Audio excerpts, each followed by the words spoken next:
Subscribe to Audiobook Folate by Eben Eugene Rexford. ABC of Vegetable Gardening. Not everybody has a garden. Some deny themselves the pleasure and the profit of one because they have never had any experience in gardening, and have somehow got the impression that special training is necessary to make a success of the undertaking. Here is where they make a mistake. There is no special knack about it. Anyone who owns a bit of land and has some time that can be given to garden work, and an inclination to do so, can make a gardener of himself in a season, and a successful one too, if he allows himself to be governed by the advice of someone who has some experience along this line. After the first season he will not be likely to ask or need advice, for the practical knowledge which comes from one season's work among vegetables will not only be sufficient to enable him to go on with his gardening operations on his own responsibility, but it will have made him so enthusiastic over them that he will be eager to enlarge his knowledge of the green things growing. And in doing this he will find a pleasure that will make him wonder how he ever came to consider gardening something to dread. Others, who have but a small piece of land, may think it not worthwhile to attempt to grow vegetables on it. They labor under the impression that a garden, in order to prove a success, requires more land than is at their disposal. Here is where they make a mistake. Of course, one cannot grow a large quantity of vegetables on a small piece of ground, but the one who undertakes to make the most of a small piece will be surprised at the amount that can be grown on it. In a garden that is not more than 25 feet square, a friend of mine grows all the summer vegetables required by his family of 4 persons. This calls for what the scientific people call intensive gardening, and makes it necessary to plant and plan for a succession of vegetables. But that 25 feet square of ground enables him to get a good share of the summer living of his family. Another notion is that in order to have a good garden, a large amount of time and labor must be expended on it. Not so.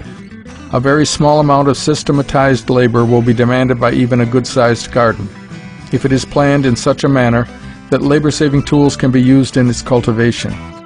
If we look back to the gardening days of 50 or even 25 years ago, when everything was done at the hardest and the hand had to do a good share of the work that we now do with helpful implements, it is not to be wondered at that the old-time care of a garden discourages many from undertaking to have one. Happily, those days are over, and with the gardening facilities of the present, it is an easy matter to accomplish more in an hour than could be done then in a day. There is really no drudgery in gardening as it is done today. On the contrary, there is positive pleasure in the operation of the machinery which inventive genius has furnished for the up-to-date gardener's use. Those who have never had a garden of their own, but have bought vegetables in the ordinary market, are not in a position to understand the wide difference between the article we buy and the one which is taken directly from the ground and eaten at once. While it is possible to keep most vegetables looking fresh for a considerable time by the use of water and ice, it is not possible to make them retain that delicacy of flavor known only to those whose vegetables go straight from the garden to the kitchen. If you want any vegetable at its best, you must grow it in your own garden. The general impression seems to be that gardening is essentially man's work, and that women and children are not equal to it. This is another mistake that will rapidly be done away with, for the woman of today is no longer a housed-up woman. She is rapidly learning the value of fresh air, and the tonic of outdoor life is fast taking the place of the doctor's prescriptions. The writer knows of many women who have found work in the garden not only a healthful occupation, but one so delightful that they look forward to spring with most pleasurable anticipations, and long for the time to come when they can get to work out of doors. When we have tried both, we learn that work in the vegetable garden is no harder than that in the flower garden, and that neither demands more strength or time than the average woman is able to give it if she makes use of labor-saving tools. What is true of the woman is equally true of the children. A child 10 years of age can do a good deal of the work that a good-sized garden calls for. I would not be understood as advocating the giving up of garden work to women and children. I would not deny man the pleasure of sharing in it, but I would urge the importance of interesting women and children in it, and of encouraging them to take part in it from the viewpoint of health. Benefit in other respects will become so apparent, after a little, that further encouragement will not be necessary. Most women who have some leisure, especially if they are of the housewife class, will be so pleased with the results of gardening that they will be glad to supplement the labors of the man of the family by what they can accomplish in it, if he is employed in work that will not allow him to devote much time to the garden. And they will find that the boys of the family, and the girls as well, can be made to take an active part in the good work with but little encouragement from their elders. It is natural for both boys and girls to dig in the soil, and it is well to encourage them to dig to some purpose. It is natural work, and healthy work, and work that will do more to keep the average child out of mischief than any other influence that can be brought to bear on it. But I would not allow the child to get the impression that I gave it garden work to do as a mischief preventative. That would spoil everything. Aim to interest the boys and girls in the mysterious processes of nature. Encourage them to plan and execute as much of the work as can be safely trusted to them. In a short time you will find that most of them are equal to all the requirements of the ordinary garden. I have often been told by those who have had years of experience in garden work that at least half one's living for half the year can be obtained from the garden, even if it happens to be a small one, and my own experience bears out the truth of this statement. If we grow our own vegetables, we are quite sure to have a greater variety to add to the daily bill of fare than would be the case if we were to buy them. We have them when we want them without making a trip to the market for them, or depending on the uncertainties of telephone orders, which grocers so frequently fill by sending vegetables of a quality that would not satisfy us if we gave them personal inspection before purchasing. The entire family will be delighted with the frequent changes that can be made in the bill of fare, and no one more so than the housewife, who often finds it a difficult matter to plan for a variety of food when the family income does not warrant a liberal outlay. No owner of a bit of ground that can be made into a garden can afford to let it remain unused. If he does so, he does it in disregard of the economy which most of us are obliged to consider and practice in these days of high prices and the increasing cost of daily living. Have a garden if you can. Chapter 1. Getting the Garden Ready. The amateur gardener will almost invariably be in too great a hurry to begin gardening operations in the spring. But a few warm days are not sufficient to put the ground in proper condition for seeding, or even for plowing and spading. The frost must be allowed to get out of it, and after that an opportunity must be given for surplus water from melting snows and spring rains to drain away before work can be done to any advantage. As a general thing, not much can be done in gardening at the North before the 1st of May. It is an old saying that haste makes waste, and the gardener who is in too great a hurry often learns the truth which underlies the saying by the failure to germinate of the seed he puts into the ground very early in the season. Another old saying that should be kept in mind is that one swallow does not make a summer. Read warm day for swallow, and you will get the force of the statement. It is not advisable to do much gardening until you are reasonably sure that warm weather has come to stay. Even if early planted seed comes up, spells of cold weather and often of frost, which we are likely to have at the North until about the 1st of May, will have such a debilitating effect on comparatively hardy plants that those grown from later sowings, when all conditions are favorable, will come to maturity ahead of them. Therefore, it will be seen that it is poor policy to be in too great a hurry, and good policy to wait for what the farmer calls growing weather before doing much work in the garden. If very early vegetables are wanted, it will be necessary to start them in the hotbed.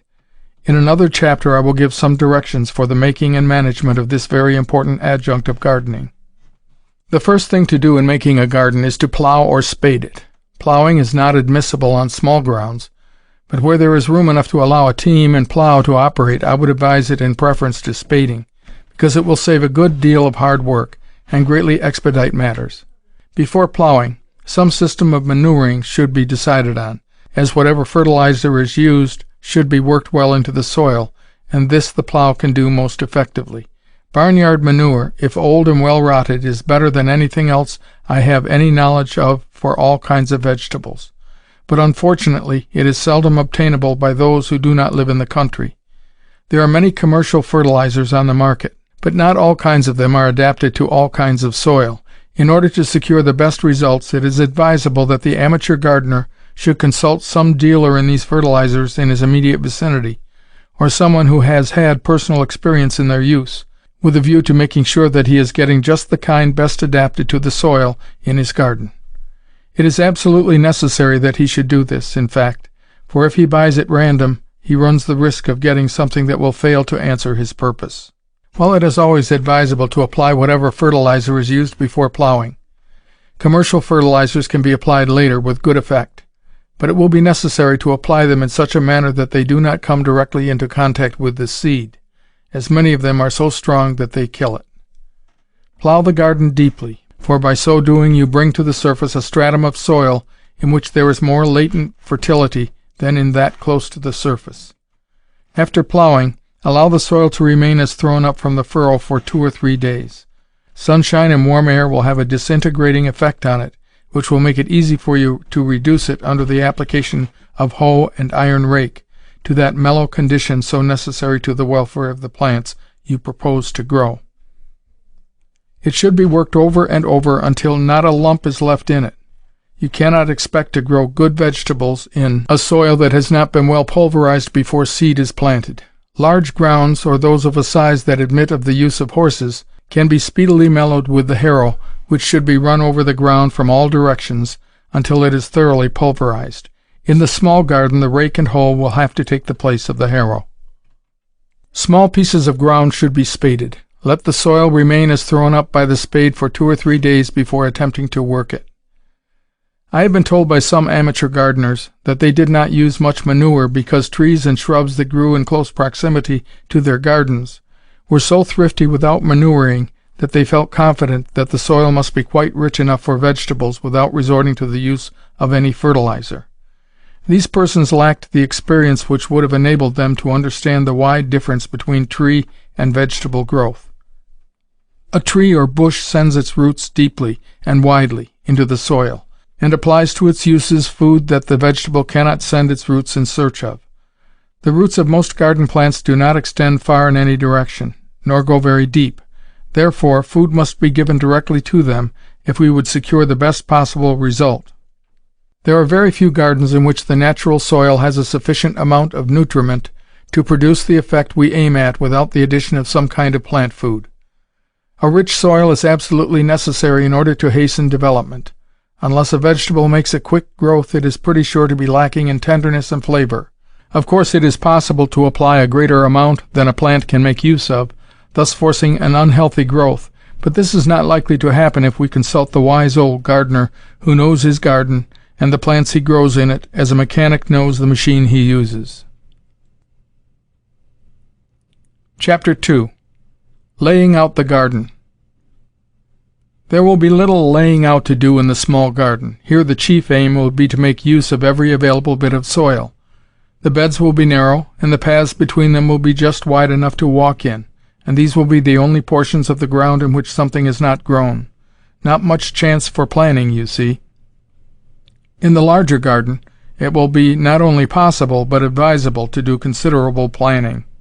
If a garden cultivator is used, and this should be done whenever possible, plan for rows that will enable you to run it the entire length of the garden without turning. Beds are no longer in favor with gardeners who aim to reduce the work to be done to the minimum, for in them the cultivator cannot be used to advantage, and weeding cannot be done with the facility which characterizes row planting, nor can the hoe be used as effectively. There is really no argument that can be advanced in favor of the old bedding system for gardens, in which we propose to use labor-saving implements. If possible, have the rows run north and south. This enables the sun to get at the ground lengthwise of the rows, and between them, which it could not do if they ran east and west, as the plants in them would shade all the ground except that in the first and most southerly row. It is not enough that the sun should get at the tops of the plants. The soil needs its vivifying effect. Plant with regard to the height and habit of the vegetables you propose to grow. Give corn a place at the side of the garden, then peas which grow tall enough to require bushing, and then beans, working down through potatoes, tomatoes, and beets, and other low-growing kinds to onions, radishes, and cucumbers. If the garden cultivator is to be used, leave a space about 18 inches wide between the rows to work in.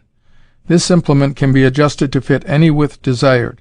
Its teeth can be set to throw the soil toward a plant or away from it. It can be made to do deep or shallow work as the case may require. As a general thing, after a plant has attained some size, we throw the soil toward it. If the teeth are set to do this, we go down one side of the row and back on the other, thus throwing the soil about the plant alike on both sides. It will probably be necessary to remove some weeds in the row, which cannot be reached by the cultivator. This can be done most effectively by the use of a hoe which is triangular in shape, with the handle socket in the center of it. One side is a blade like the ordinary hoe. The other comes to a sharp point, with which it is possible to work close to a plant without running any risk of injuring it, something that cannot be done with the ordinary wide-bladed hoe. Weeds that grow up side by side with vegetable seedlings can be picked away from them so easily, and without disturbing them in the least, that no hand-pulling will have to be resorted to in cleaning the rows. Where the garden cultivator is used, there will be very little work to do with the hoe, as this implement stirs the soil and uproots weeds at the same time. But in the small garden either hoe or weeding hook will come into daily use. The weeding hook is a most important tool, though its cost is but 10 or 15 cents. It enables one to do a good deal of weeding in a short time, does its work well, and does away entirely with hand-pulling, which has heretofore been one of the chief arguments that men have advanced against gardening. Chapter 3. Planting the garden. Most persons make the serious mistake of covering garden seed too deeply. Very small seed needs hardly any covering. Indeed, it does its best as a general thing when simply scattered on the surface and pressed down into the soil by a smooth board. This embeds the seed in the soil, which is made firm enough under the pressure of the board to retain a sufficient amount of moisture to assist germination. Very fine seed often fails to sprout if covered too deeply. But most of the seed of garden vegetables is not fine enough to admit of this method of planting. If a seed sower is not used, little furrows should be made by drawing a stick through the soil, into which the seed should be dropped as evenly as possible. It should then be covered lightly, and the soil should be pressed down with the hoe to make it comparatively firm. The probabilities are that many more plants will come up than it is advisable to let grow. These surplus seedlings should be removed from the rows as soon as the plants get a good start. Nearly all gardeners make use of the seed sower. This is an implement that can be adjusted to sow all kinds of seed more evenly than it can be sown by hand, and at any required depth. It cannot be used to much advantage in the very small garden, where only a small quantity of each kind of seed will be made use of, but in large gardens it will be found as much a labor-saver as the garden cultivator. It is always advisable to plant for a succession if the garden is large enough to admit of it. By planting at intervals of 10 days or 2 weeks, it is possible to have fresh vegetables throughout almost the entire season.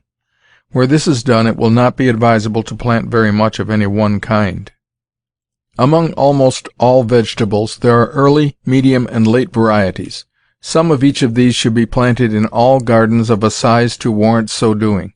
In the small garden I would advise the choice of the later varieties, as these are almost without exception superior in flavor to the earlier kinds, which are grown more on account of earliness than quality. Chapter 4. Seeds that give best results. It is very important that seed of only the best kind should be used if we would grow vegetables of superior quality. Every gardener of experience will endorse the truth of this statement. Said one amateur gardener to me when I gave him this advice, "Why should one be so particular about the seed? It's the culture that you give the plant that counts. Plant any kind of seed that happens to be the hardiest and take good care of the plants that grow from it, and you'll have good vegetables." To some extent what he said was true, but he had yet to learn that there is a vast difference between ordinary seed and seed that has bred into it by careful culture the superior qualities which characterize the choicest varieties of all our garden plants. There is such a thing as aristocracy of seed, and no seed that is lacking in this feature can be expected to afford the satisfaction that results from the use of the best. No amount of culture can make a superior vegetable from plants grown from inferior seed. Bear this in mind, and buy only the best seed on the market, be your garden large or small. The smaller it is, the greater the importance of using only the best. But how are we who know very little about such things to know which is the best? Someone may ask. The only answer I can make to this question is this. We have in this country many seed firms that have been in existence for years, some of them over half a century. And these have built up for themselves a reputation for handling only seed of the very best varieties of garden vegetables that it is possible to grow. Inferior sorts have been discarded from time to time as those of superior merit have been produced. These firms, proud and jealous of the reputation they have gained, cannot afford to deal in anything that is not up to their standard of the best. From these dealers you can be sure of getting seed that can always be depended on to give the highest degree of satisfaction. The seed they sell you may cost a little more than some of the newer dealers ask for theirs, but the certainty of getting what you want makes it well worth while to invest some extra money in it. That which is advertised as being just as good as higher-priced seed for a much smaller amount of money is likely to prove as cheap in quality as in price. Chapter 5. Early Garden Work. After planting the garden, there will be a little interval of leisure while the seed that has been put into the ground is germinating. Then will come the time of early warfare with the weeds. Here is where the weeding hook of which I have spoken will come into play in the small garden. This little implement is in the form of a claw with 5 or 6 fingers, each about an inch long, and shaped so that they reach into the ground and take a firm hold of whatever plants they are placed over.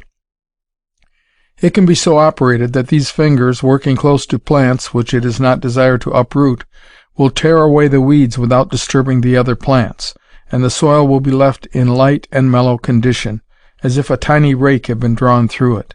With this tool the work can be done with great rapidity. No owner of a garden, large or small, can afford to be without it. It should be used to supplement the work of the cultivator, which can be depended upon to take care of all the weeds between the rows, but which cannot be worked among the plants in the row. Weeding should be begun as soon as the plants are of a size that makes it possible to tell which is seedling and which is weed. By beginning the work of clearing the garden at this period, and doing it thoroughly, and continuing it at intervals thereafter, it will be a comparatively easy matter to keep weeds under control. But if they are allowed to get a strong start, as they will in an incredibly short time if let alone, it will be a difficult matter to subdue them and keep the upper hand during the rest of the season.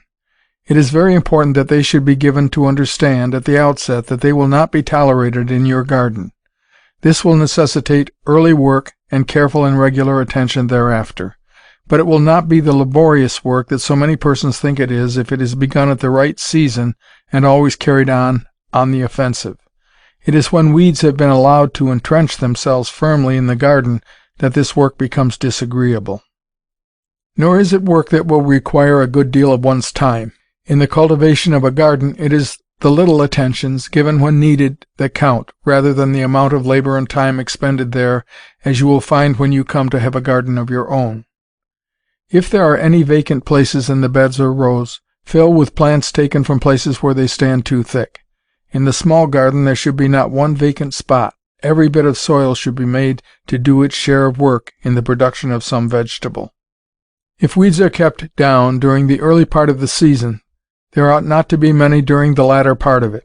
But there will be no time when there will not be some to wage warfare against, and every gardener should make it a rule to destroy every one that gets a start as soon as discovered, for by preventing it from developing seed, we can save ourselves a good deal of work next season. One weed will bear seed enough to fill the whole garden with its progeny if allowed to do so. If the soil was properly fertilized at planting time, it will not be necessary to apply more fertilizer, if any, until the latter part of the season, and then only a small amount will be required, just enough to enable the soil to do its share in ripening off the plants that are growing in it. But if at any time the plants seem to lag or come to a standstill, enough should be given to stimulate active growth. Careful watch should be kept of everything in the garden, and prompt advantage should be taken of any tendency toward slow development by making fresh applications of whatever fertilizer was used at the beginning of the season. In order to attain the success that the gardener aims at in the cultivation of vegetables, it is absolutely necessary to keep them going steadily ahead from start to finish, and this can only be done by supplying them with a generous amount of plant food. There should be no alternations of liberal feeding and lack of feeding. Chapter 6. Vegetable plants in the house. Many persons would like to grow early vegetables. With a view to getting the start of the season, and incidentally of their neighbors, they sow seed in pots and boxes in March and April and attempt to get an early start for plants that will form a basis of supply for family use, while they are waiting for the development of the general crop from seed sown in the garden after the weather has become sufficiently warm to warrant outdoor gardening. In some instances, comparative success has resulted from plants started into growth in the house, but 9 times out of 10, it is safe to say, the result has been entire failure. The seedlings grow fairly well at first, but soon become weak and die. If by chance a few survive until conditions warrant putting them in the ground, they are so lacking in vitality that the change from indoors to outdoors is pretty sure to be the end of them. I would never advise trying to grow plants from seed in the house, unless the grower understands beforehand the drawbacks to plant growth which prevail in the average dwelling, and is willing to do all he can to overcome them. Simply filling boxes or pots with earth, putting seed into them, and supplying water will not ensure success. One of the unfavorable conditions which seedling plants must struggle against is too much heat if they are kept in the living room. An undue amount of warmth forces them into abnormal development in the early stages of their growth, and a little later on there comes a reaction from the weakness thus brought about, and this reaction is almost invariably death to the tender plant. Another unfavorable condition is the result of indiscriminate watering. The soil is either kept too wet or too dry. To grow good plants there must be an even supply of moisture. A third unfortunate condition is the result of failure to give the plants a liberal supply of fresh air. It is possible, however, to overcome these conditions and grow really good plants from seed in the living room, but it cannot be done unless the amateur gardener is sufficiently interested in the undertaking to give his plants all the attention they need. Instead of keeping them in the living room, which in most instances will have a temperature of 79 or 80 degrees, I would advise giving them place in a room opening off the sitting room, where the temperature can be so regulated that it will not go above 65 degrees at any time. There is far less danger of plants suffering from a low temperature than of their being injured by an excess of heat. If the room in which they are kept has snug windows, in most instances it will get all the warmth that is needed by leaving open at night the door which connects it with the living room. If the weather is very cold, the plants can be removed temporarily to the living room, or they can be covered with newspapers. Thick paper shades at the windows will do much to keep out cold and prevent drafts. Storm sash will do this most effectively, but it interferes with giving the young plants the fresh air they need. Therefore, I would prefer the shades, and depend upon removal to a warmer place on extra cold nights. Fresh air will be found a most important factor in the growth of seedling plants indoors. Unless it can be given, it will be almost impossible to grow any plant well in the ordinary dwelling. It should be admitted to the room on every pleasant day by opening a window at the top, or a door at some distance from the plants. The fresh cold air should be allowed to mix with the warm air in the room before it comes in contact with the plants, as a chill will often do about as much damage as a touch of frost. Watering these plants is a matter of prime importance. Generally, water is applied carelessly and irregularly. Too much today and none at all tomorrow. We saturate the soil with it while only enough is required to make it moist. An oversupply of water at the roots combined with too much heat and lack of fresh air will undermine the constitution of any plant, because such a combination excites unnatural development, and this means a lowering of the vital force to the danger point. I have devised a method by which I have succeeded in controlling the supply of moisture in the soil to my complete satisfaction. I use boxes about 4 inches deep to start my plants in. In the bottom of these boxes I put sphagnum moss. There should be at least an inch of it after it has been pressed down by the weight of the soil above. The bottom of the seed box is bored full of small holes. Each box sets in a shallow pan of galvanized iron, on a layer of coarse gravel, which raises it enough to allow water to circulate freely under it. Water is poured into the iron pan, using enough to come up about half an inch above the bottom of the seed box, or in contact with the moss in it, and it should be kept at this height at all times. The moss absorbs the moisture like a sponge, and the soil above constantly sucks up all that is needed to keep it in a sufficiently moist condition to meet the requirements of the plants growing in it. The absorbent qualities of the moss are such that an excessive amount of moisture is never communicated to the soil above. Thus I secure a steady and even supply, which does away entirely with the danger resulting from the application of water to the surface of the soil from watering pot or basin. If the temperature can be controlled in such a way that it will not vary much from 60 to 65 degrees, if the soil can be kept moist but never wet, and fresh air can be given in generous quantity regularly, it will be found a comparatively easy matter to grow plants satisfactorily from seed in the house, and have them in such healthy condition by the time it is safe to put them out in the garden, that they will average up well with the plants the professional gardener raises in hotbed and cold frame. By the use of such plants, and such plants only, can we expect to grow early vegetables successfully. Chapter 7, Part A.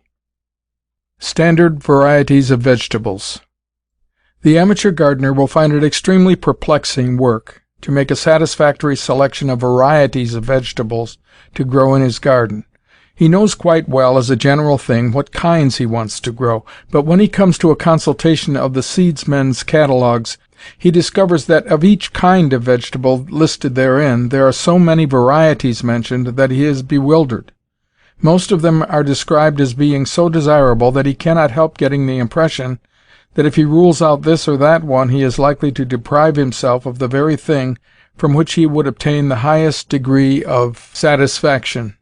9 times out of 10 he finds, after going through the catalogues and marking the kinds and varieties that appeal to him most forcibly, that he has a list which would furnish enough seed to supply an average-sized market garden. I would advise the amateur gardener to attempt the culture of only a few of the many varieties described in the catalogues, and these of the very best. But what constitutes the very best is a hard matter for him to decide where all are described by adjectives in the superlative degree. He will find, by comparing the catalogues of the various seed firms, that there are described in most of them certain varieties of each kind of vegetable that seem common to all, along with many other varieties whose names differ greatly, though the descriptions of them indicate that there is not much difference in quality, or in other general respects. If he confines his selection to such varieties of each kind as the various dealers list under the same names in their catalogues, he will be making no mistake, for the fact that all leading dealers carry these varieties in stock is sufficient proof that they are standard varieties, and of such superior merit that no up-to-date dealer can afford to exclude them from his list. Take, for instance, Stowell's Evergreen Sweet Corn and Champion of England Pea. All dealers handle these, because they are standard, and always in demand because their superior qualities have made them universal favorites wherever grown. But they have other varieties of the same vegetable of which each makes a specialty, under names which will be found in no catalogue but their own. Many of these are doubtless possessors of all the good qualities claimed for them, but this we cannot be sure about. But the sorts which are common to all are those of whose merit there can be no two opinions. These are the varieties the inexperienced gardener can select with the assurance that he is getting the best thing of its kind on the market. In this chapter I propose to make mention of only such kinds of vegetables as I have grown in my own garden. I do this because so many beginners in gardening prefer to depend on the advice of someone who has familiarized himself with the merits of the various vegetables adapted to ordinary gardening, and I propose to give with each such brief cultural directions as seem of most importance, thus making it possible for the amateur to avoid some of the mistakes that might be made if he were wholly ignorant of the requirements of his plants. After having experimented with many kinds, I have pinned my faith to the kinds I shall make mention of, and I have no hesitancy in recommending them to the attention of all gardeners, feeling confident that a trial of them will bear me out in the statement that no better list can be made. There may be others of equal or superior merit, but if there are, I have still to find out what they are. Asparagus. Taking the list alphabetically, the first vegetable to consider is asparagus. Conover's Colossal seems to combine all the merits of the several varieties on the market, in such a degree as to give it a place at the head of the list of desirable kinds for ordinary garden culture. It is tender, fine-flavored, and very productive. A dozen plants, after becoming well established, will furnish all that will be required by a family of 4 or 5 persons. In order to secure good crops for this delicious vegetable, it will be necessary to dig up the soil in which it is to be planted to the depth of 2 or 3 feet, and fill the bottom of the excavation with strong manure. Pack this down firmly, and then return to the trench the soil thrown out from it, fertilizing this well as you do so. While asparagus will grow in a soil that is not at all rich, and will live on indefinitely under all kinds of neglect and abuse, it must be given plenty of strong food and good care in order to enable it to do itself justice. I would not advise attempting to grow it from seed, as it takes a long time for seedling plants to reach maturity. I would get 2 or 3-year-old plants. Set them about 18 inches apart and at least 4 inches below the surface. Keep weeds and grass away from them. Give the asparagus bed a place in the garden by itself, preferably along a fence or in some location where it will not interfere with other plants which call for the frequent use of the garden cultivator. On no account plant it in that part of the garden where it will be necessary to use a plow, for it is a plant that must be left undisturbed if you would have it do its best. Cover the beds with coarse manure in the fall, and work this into the soil about the plants in spring. Beans. Mammoth stringless green pod matures early, and is very tender, fine-flavored, and productive. It is a general favorite for the home garden. Golden wax is later than the green-podded variety mentioned above. It is valuable as a string bean and for shelling. Beans are quite tender, therefore they should not be planted until the weather becomes warm and settled. Plant in rows 2 feet apart and about 4 inches apart in the row, or in hills of 3 or 4 plants each. Cultivate frequently during the early part of summer, throwing the soil toward the plants. Do not work among them while they are wet from dew or rain. If a pole bean is wanted, improved lima will be found extremely satisfactory because of its productiveness and its fine, buttery flavor. This class supplies the table with shelled beans only, its pods being too tough to use as a string bean. Plant in hills of 6 or 8, setting a pole 6 or 7 feet tall in the center of each hill for the plants to climb by. Beet. I would advise 2 varieties of this vegetable where the garden is large enough to warrant the use of more than one. Crosby's Egyptian stands at the head of the list as an early variety. It is remarkably tender and has a sugary flavor that is most delicious. As a second variety, I would advise Crimson Globe. This is very sweet and fine-flavored and comes to perfection during the latter part of summer. It is a good keeper, and a quantity of it should be stored in the cellar for winter use. Sow seeds in rows 16 to 18 inches apart.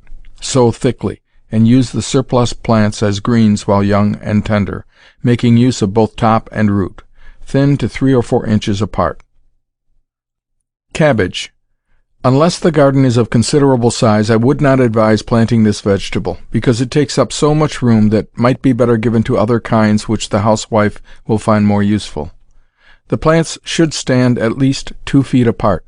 Seed can be put into the ground about the 1st of May, or plants can be started in a hotbed if wanted for very early use. Seedlings can be transplanted as soon as they have made their second leaf. For a very early variety, I would advise Jersey Wakefield. For late use, late drumhead or stonemason marblehead, both excellent in all respects and fine for winter use. Care must be taken to prevent insects from injuring the plants during the various stages of their development. Spray with an infusion of the tobacco extract known as nicoticide. This will effectually prevent the pests from doing harm if applied thoroughly and frequently. If cabbage is to be wintered in the cellar, it must be kept cool and dry. Some prefer to bury the heads in trenches in dry locations in the garden. The trench should be about 2 feet deep. Spread straw in the bottom of it, and place the cabbage on it, head down, with the large leaves folded well together. Then cover with 3 or 4 inches of hay, and bank up with soil. Put a board over this to shed rain. The cabbage will freeze, but if left in the ground until the frost is gradually extracted from it, it will be found crisp and brittle, and much more satisfactory for table use than that which is wintered in the cellar. Care must be taken to exclude rain. If water gets to it, it will be ruined.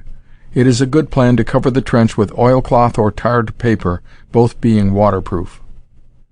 Cauliflower. This is a favored vegetable when well grown and properly cared for. It requires a rich soil, a location well exposed to the sun, and frequent applications of water if the season happens to be a dry one. Cultivate as you would cabbage. For early use, the plants should be started in the hotbed and transplanted to the cold frame as soon as they have made their third leaves. Put into the open ground as soon as the soil is in good working condition. Set the plants about 2 feet apart. When heads have formed, they should be bleached by drawing the large leaves together and tying them with strips of soft cloth. For a late crop, to mature during the pickling season, start plants in open ground in May.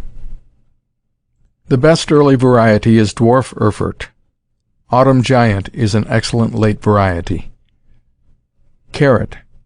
This plant likes a deep, warm, sandy soil. Early Shorthorn matures by midsummer. It is rich and sweet in flavor. Red Intermediate is a later variety, excellent for fall and winter use. Comparatively few persons give this plant a place in their gardens, but it richly deserves a place there because of its value as an article of food, as well as because of its health-giving qualities. It adds greatly to the variety of the bill of fare, and where it appears frequently on the table, a liking for it is soon developed, and thereafter it becomes a standard vegetable in the housewife's list of must-haves. It adds a delightful flavor to vegetable soups. Celery. The seed of early celery should be sown in the hotbed. Transplant the seedlings to the cold frame, and allow them to remain there until May. Then set in the richest soil at your disposal, 6 inches apart in the row. Blanch by setting up boards a foot or more in width each side of the row, allowing an opening about 3 inches wide at the top, through which the plants can get a little light. For late and winter use, sow the seeds in open ground in May. Bleach by earthing up gradually as the stalks develop, until you have the plants buried to within a few inches of the tip of their leaves. Use clean, dry soil in banking the plants. Sawdust is good, but care must be taken to make use of a kind that does not have a strong odor. Pine dust will give the plants a disagreeable flavor. For winter use, take up plants, root and all, and pack close together in boxes and store in a cool, dark cellar. White Plume is the best early variety. Giant Pascal is probably the most satisfactory winter variety, but Winter Queen is a favorite with many. Both are so tender and have such a rich, nutty flavor that it is not an easy matter to decide between them. Cucumber. For very early cucumbers, plant the seed in the hotbed in March or April, but do not put the plants into the garden until all danger of frost is over.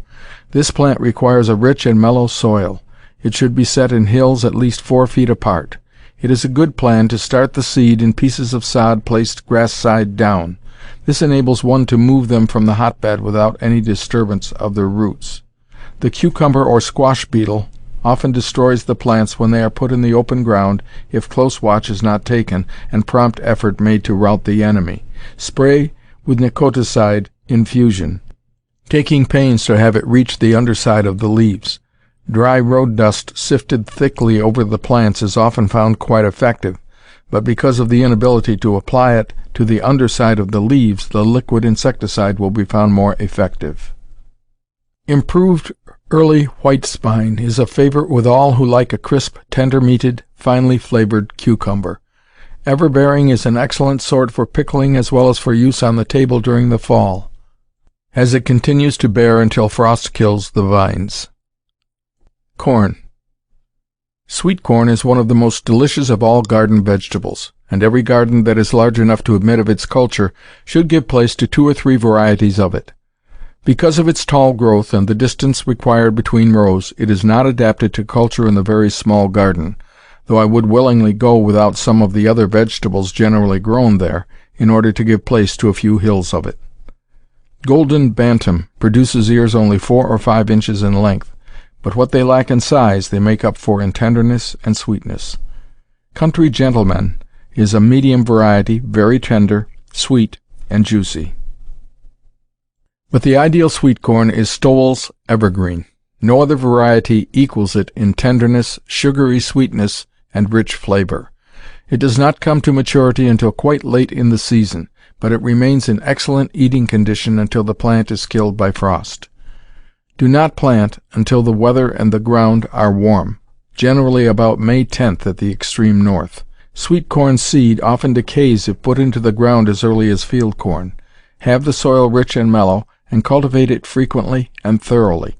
If a dry spell comes along, make use of the cultivator daily until the drought is broken. Chapter 7, Part B. Endive. This plant ought to be grown far more extensively than it is, because it is one of the best salad plants we have for fall and winter use. Some should be sown in April for use during the summer, and some in July for late use. When the plants are 2 or 3 inches high, transplant to rich soil, setting them about 10 inches apart. When nearly full grown, gather the leaves together and tie them with strips of cloth, thus excluding the light from the central part of the bunch. It must be blanched before it is fit for table use. This part of the work must be done while the plants are perfectly dry.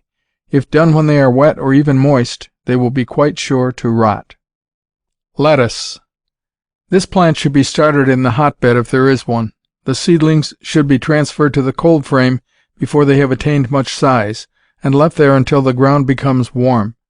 Very fine lettuce, however, can be grown from seed sown directly in the open ground about the 1st of May, if the soil is warm and rich. A fertile soil is quite important, as it is necessary to bring on a rapid growth in order to have the plant crisp and tender. Slow development gives a comparatively worthless article. The all-heart variety is excellent for spring and early summer use. It forms a solid head and is very crisp and tender, with that rich, buttery flavor that the lover of this plant insists on.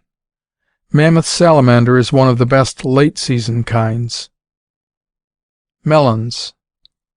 These, like corn and cabbage, are not adapted to culture in the small garden because they require more room than it is possible to give them without giving up other vegetables which the housewife cannot well afford to go without. But in good-sized gardens I would advise their culture, because there is nothing else quite equal to them in delicacy of flavor and luscious sweetness. They require a light, rich soil. Plant when the ground is warm, and not before, in hills 4 feet apart. It is a good plan to put a generous quantity of manure from the hen house in each hill, working it well into the soil before seed is planted. Put at least a dozen seed in each hill, for some of the seedlings will doubtless be destroyed by the beetle that works on cucumber and squash vines. Spray all over with nicoticide infusion as soon as the first beetle is seen. Also shower with dry road dust. If a fungus disease attacks them, spray with Bordeaux mixture.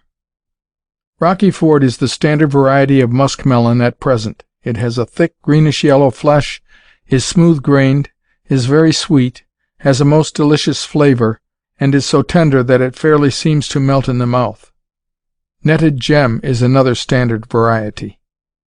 Among the watermelons, ice cream is a general favorite. Mammoth Ironclad grows to a very large size, is solid-meated, and has a peculiarly sweet and luscious flavor. Onion. This should be sown in light, sandy soil, if possible, as it seldom does well in a heavy soil. Yellow Danvers is the leading variety for the home garden. Silver Skin has a mild flavor, and on that account is a favorite with many. It is fine for pickling. It also keeps well in winter. Parsley. Sow this plant thickly in April, in rows of mellow soil. As the seed germinates very slowly, it is well to soak it in warm water before sowing. If you have a light cellar, plants can be potted in fall and stored there for winter use. The cellar window is a good place for them. Every housewife who prides herself on the attractive appearance of her roasts and other meat dishes, and many kinds of salad, will not be willing to be without this plant. Dwarf Perpetual is the standard variety for the home garden. Its leaves are charmingly crimped and curly, and of beautiful dark green that makes them very ornamental when used as a garnish for the table. Parsnip. This vegetable is not grown as much as it ought to be. One does not care for it until the winter sets in. Then it affords a much appreciated change from other vegetables. It is an excellent keeper when stored in the cellar in winter, or the roots can be left in the ground until spring, when they will be found delightfully fresh and tender. Sow in April or May in deep, rich soil. Hollow crown is the standard variety. Pea. This vegetable is so extremely hardy that it can be planted with entire safety quite early in spring. There are varieties that come into bearing a few weeks after sowing, followed by medium early kinds, which give place a little later to such varieties as Champion of England and Telephone. Champion of England is the most delicious of all peas. Unless the garden is a very small one, one should plan for a succession. If this is done, it will be possible to enjoy this vegetable during the greater part of the season, with possibly the exception of the very hottest part of summer. Best results are secured by planting the seed 2 or 3 inches deep in furrows. The soil should be rich. If there is a little clay in it, all the better. Low-growing varieties require no support, but the tall kinds must be bushed or trained on coarse meshed wire netting. Bushes suit this plant better than anything else. If the vines are allowed to crinkle down and come in contact with the ground, their pods will almost always decay, and the vines will mildew and become so diseased that an end will be put to their bearing. American Wonder is one of the best very early kinds. Gratus is next in order. Advancer I consider the best medium variety. Telephone is a most excellent late variety, second only to Champion of England, which is everywhere conceded to be the ideal pea so far as productiveness, size, rich flavor, and sweetness are concerned. Potato. Anybody can grow the potato, after a fashion, but in order to grow it well it must receive more attention than is generally given it. It must have a rich and mellow soil, a sandy one is preferable, and the best of cultivation. This is one of the vegetables that require considerable room, therefore it is not adapted to small garden culture. But when space will admit of it, it should always be grown, because it is one of the garden products that can be used in so many ways that the housewife finds it one of the things she cannot well get along without. Seed is obtained by cutting old potatoes in pieces, each piece having an eye or growing point. The pieces should be planted in hills 4 or 5 pieces to a hill, with hills 2 feet apart. Cover to a depth of 4 inches. If plants are not watched while small, insects are likely to attack them. Spray with nicoticide infusion. Later in the season the Colorado beetle will be quite likely to put in its appearance. Then use Paris green, either in infusion or mixed with land plaster and applied in a dry state while the plants are moist from dew. If any fungus disease is discovered, spray with Bordeaux mixture. All these insecticides can be procured from druggists or dealers in agricultural goods, or they can be obtained from the dealer from whom you buy seed. It is well to plant this vegetable for a succession. One of the best early varieties is Beauty of Hebron, which matures in 8 to 10 weeks from planting. Early Rose is everywhere a favorite, as is Early Ohio. Rural New Yorker is a standard late variety. Burbank's Seedling is excellent as an intermediate sort. All the varieties named are of superior flavor, very productive, and sure to give complete satisfaction. Radish. This most toothsome vegetable should be sown early, either in the hotbed or the open ground. If you have a light, warm soil and a location that is fully exposed to the sun, you can raise almost as fine radishes outside of the hotbed as in it, though of course not as early in the season. A crop will develop in 5 or 6 weeks from sowing. Plant at intervals of 2 or 3 weeks for a succession. Cardinal Globe is the standard early variety. Crimson Giant is a little later. Both have that crisp, tender, and juicy quality which makes the radish so universal a favorite. Icicle is a long-growing white variety, very crisp and brittle. This has the merit of remaining in condition for use longer than any other variety. Rhubarb. This plant likes a deep, rich, and rather moist soil. It should be planted in permanent beds about 3 feet apart. I would not advise attempting to grow it from seed. Get roots 1 or 2 years old. Victoria is a standard variety. Salsify. A vegetable that ought to be grown a great deal more than it is. Its popular name of vegetable oyster is not a misnomer, for it has a distinct oyster flavor.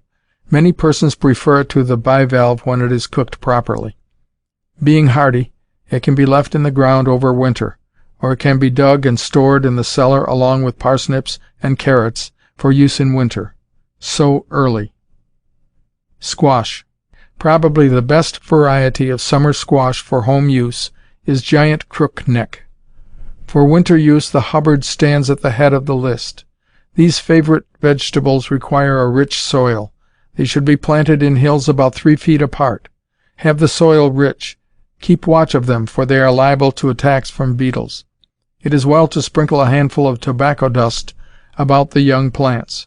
As they become larger, they can be sprayed with the nicoticide infusion heretofore spoken of. Spinach. Desirable for greens. Sow as early in the spring as the ground is in good working condition. Have the soil quite rich to force a tender, succulent growth. Sow for succession, a month apart. The long season variety is the best I have any knowledge of. Tomato. Start this plant in the hotbed if you have one. If not, sow in the open ground as soon as it has become warm. To secure a very early crop, the plants must be started as early as March. When 3 or 4 inches high, transplant from hotbed to cold frame, but do not put into the open ground until all danger from frost is over.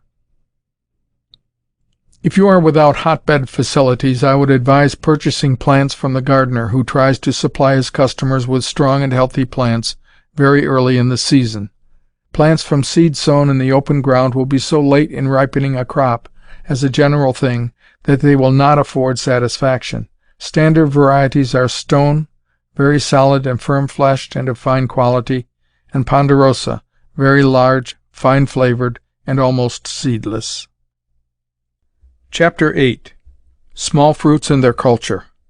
Quite as important as garden vegetables is the small fruit department of each home that is living up to its privileges. Of course, there will be no room for raspberries and blackberries on the little home lot, but one can have a row of strawberries there in almost all cases, and a few currant bushes can be tucked away in nooks and corners where quite likely nothing else would be grown if the tiny space were not given up to them. There are places all over the country where a collection of small fruit ought to be grown, but which are without it. Why? There are several answers to the question. One is, neglect to live up to the possibilities of the place because of carelessness, or possibly because the owner is distrustful of his ability to grow them successfully.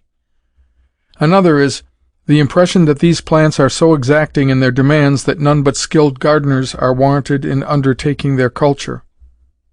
And a third one is the uncertainty of being unable to take them through our severe northern winters safely. The first objection is met with the argument that the man who is obliged to work for a living and has a family to support has no excuse for neglecting to avail himself and those dependent on him of all the good things that can be grown from the plants named, if he owns a piece of ground large enough to accommodate a small collection. The second objection is not justified, because it is an easy matter for any man to learn how to care for small fruits if he sets about it with the intention of mastering its details. There is really no basis in fact for the third one, for we have today varieties of each kind of small fruit that are entirely hardy at the North if properly cared for in the fall. There should be a strawberry bed, large or small, in every garden, if I had my way about it. Here I suppose some reader will meet me with the objection that strawberries don't pay, they require too much care, and the beds soon run out, and then everything has to be done over again. Now I claim that strawberries do pay if they get the right kind of treatment. No one has a right to expect much from them if he simply sticks a plant into the soil and leaves it to take care of itself thereafter. Strawberries cultivated in this manner don't pay, I admit, and it is well that they do not, for no one has a right to expect much, if anything, from a plant of any kind that he isn't willing to take good care of. While the strawberry will not take care of itself, it really requires no more attention than most other crops. And as to running out, That cuts no figure, when you come to think about it, because doing things all over again amounts to no more than planting vegetables each season. This has to be done yearly, and strawberries will demand only annual attention, thus putting the two classes of plants on practically the same basis. I am aware that some writers on strawberry culture have ventilated a good many far-fetched ideas of their own in print relative to the culture of this plant, and so elaborate and complicated are some of these theories that many an amateur has, after reading them, abandoned the idea of having a strawberry bed. But it is a fact susceptible of proof by any man who gives it a trial that strawberry culture may be made a success, without adopting the views of persons who seem to think that theory is more important than common sense. The simplest method of strawberry growing that I know anything about is what is called the one-crop system. Set the plants in rows 3 feet apart, to allow the use of the cultivator between them. Let the plants be a foot apart in the row. Keep the ground between the rows well cultivated, and in the second summer, when the plants are bearing their first crop of fruit, allow them to send their runners into the space between the rows and take root there.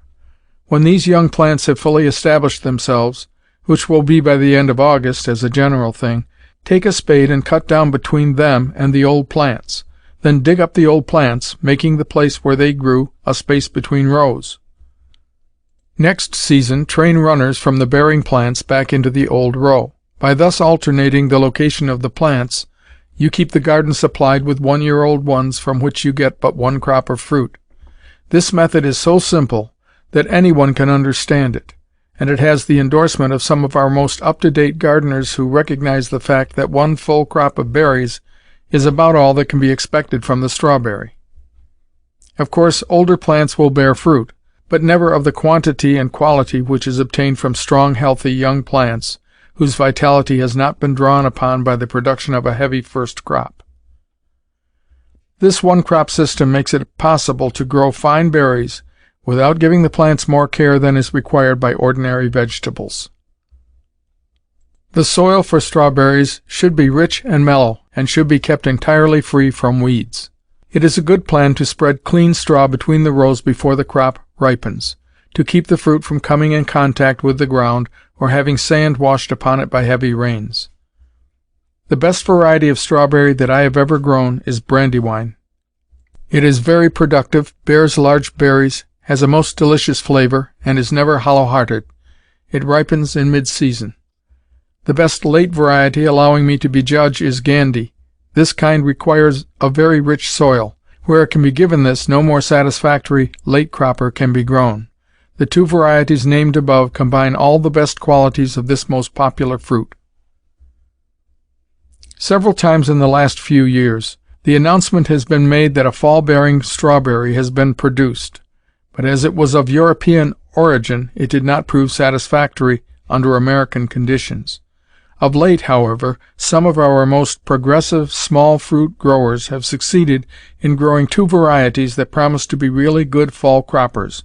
These produce, if allowed to do so, their main crop at the same time as other varieties, and keep on bearing until frost.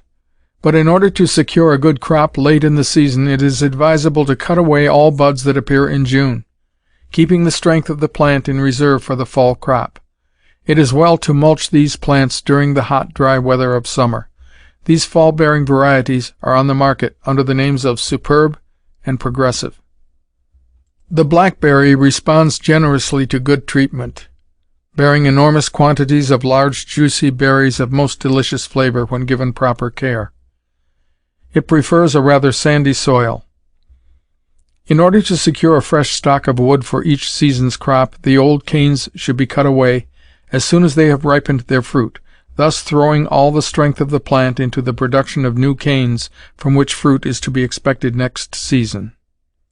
While the two leading varieties, Kittatinny and Snyder, are quite hardy, it is well to take the precaution of giving them some protection to guard against the possible loss of some of the unripened growth of the season.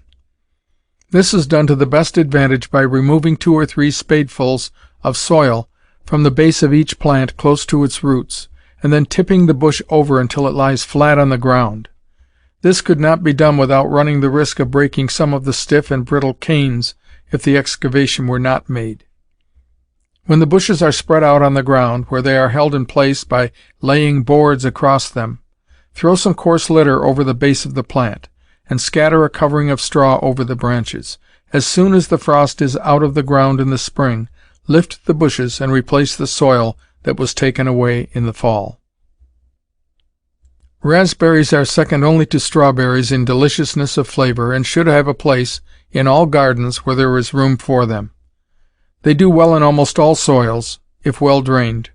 A sandy loam, however, is the soil that seems to suit them best. Their old canes, like those of the blackberry, should be cut away at the end of the fruiting season. Cuthbert is the leading red variety. Cumberland is the favorite black kind. I notice that one of our most prominent growers of small fruit offers an ever-bearing raspberry this season under the name of Red Rainier. I have no knowledge of its merits, other than that which I gained from the grower's announcement in introducing this sort to the market. But from intimate personal acquaintance with the man, I am quite confident that the plant must possess real merit, for he is not a person given to exaggeration. I quote from what he has to say in reference to this variety in a leading horticultural magazine. This is not only the earliest red raspberry, but it is a perpetual fruiting one. Its main crop is greater than that of any other variety I grow. It continues to bear on its old canes until late in August, at about which time the canes of the season's growth come into bearing. These produce a large amount of fine fruit until late in the fall. The berries are very attractive, being a bright, rich crimson. They are of good size and of very superior quality, with a rich, sugary, full raspberry flavor. I would advise the amateur gardener to give this variety a trial. Raspberries late in the fall would be thoroughly appreciated by those with whom this fruit is a favorite. The currant is one of the garden's indispensables. It furnishes us with fruit of just the right degree of tart acidity to fit the season in which it is at its prime, and who does not get a deal of enjoyment out of a green currant pie? No kind of small fruit is easier to grow successfully. Worms frequently attack the bushes in spring, and often ruin the crop unless steps are taken to put a prompt end to their depredations. But spraying with nicoticide infusion will rout them in most cases. Application of this insecticide should be repeated at intervals during the earlier part of the season. Fay's Prolific is a standard variety for home use. This is a dark, rich red, most beautiful to behold. White Grape is an ideal white variety. Combine the two and you have a table decoration quite as colorful as that furnished by any flowers, and almost as attractive. The currant is one of the housewife's most valued fruits for jam and jelly making. One enterprising dealer has recently introduced to this country a French sort known as Bar le Doux, or preserving currant. This variety has a flavor that no other variety can lay claim to, and another feature of merit peculiar to it is that it is almost seedless. For a good many years the entire output of this currant was under the control of a French fruit company, who manufactured it into jam, which has been extensively sold in this country under the name of Confiture Bar le Doux. So superior has it been considered to homemade as well as imported jams, that it has readily sold at double the price of them. I would advise the amateur to procure a few plants of this variety and experiment with it. The gooseberry must not be overlooked in this connection. Many persons claim that the bush mildews to such an extent that the crop is oftener than not a failure. This can largely be prevented by planting the bushes farther apart than the currant, and thinning out the branches so that there will be at all times a free circulation of air about them. It is well to give a heavy mulch of coarse manure in the hot weather of summer. Spray with the infusion recommended for currants to prevent injury from worms. If mildew of an apparently fungous nature attacks the plants, spray with Bordeaux mixture.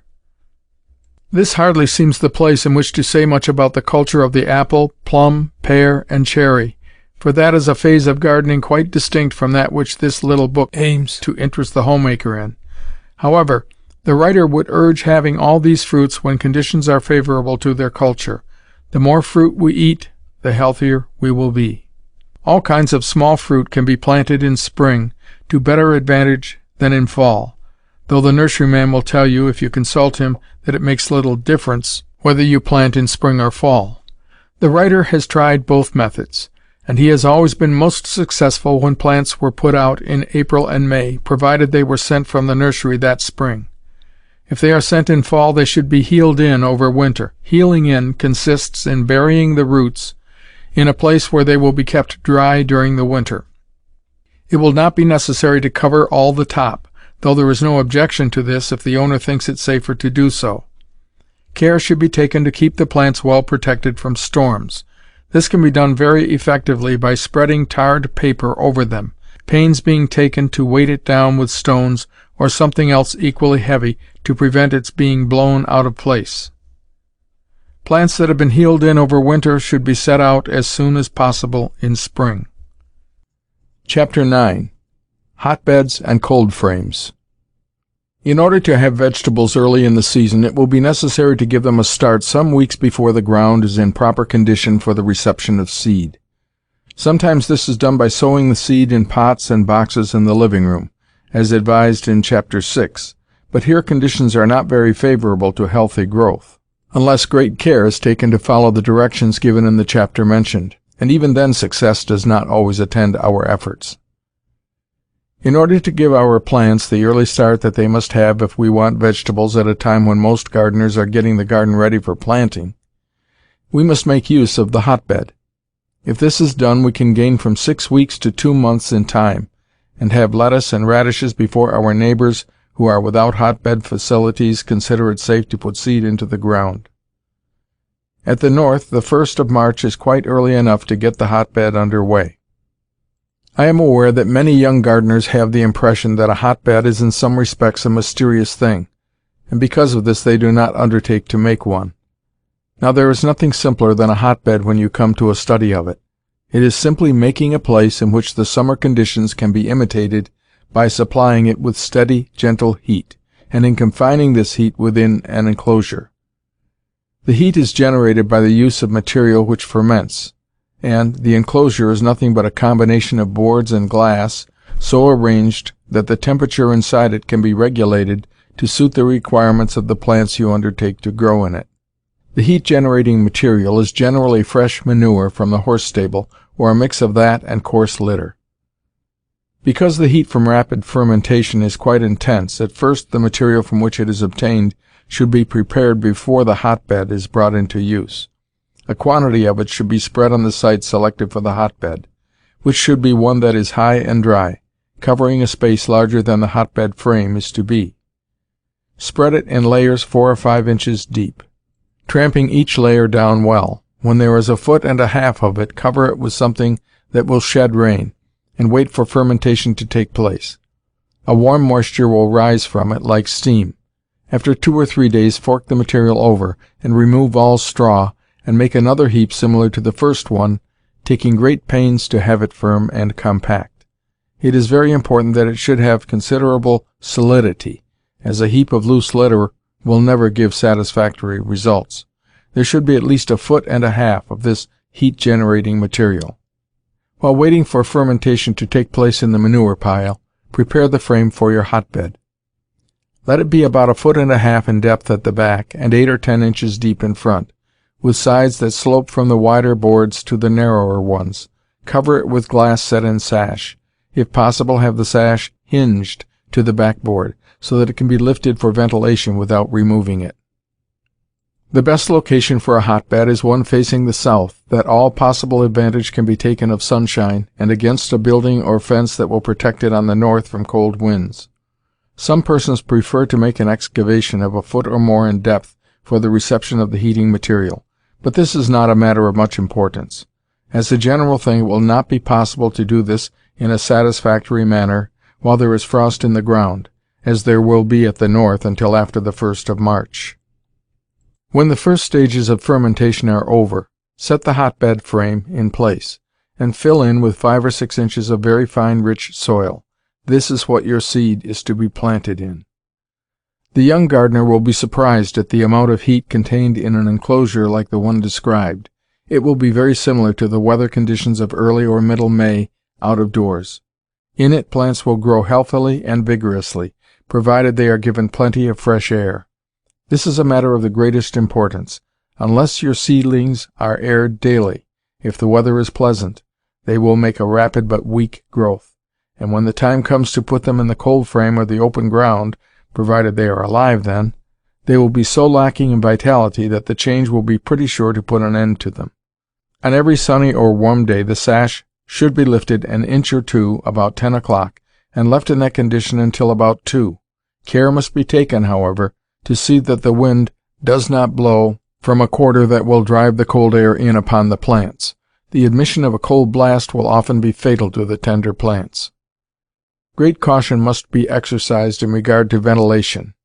The aim should be at all times to admit pure, fresh air, without allowing cold to enter with it.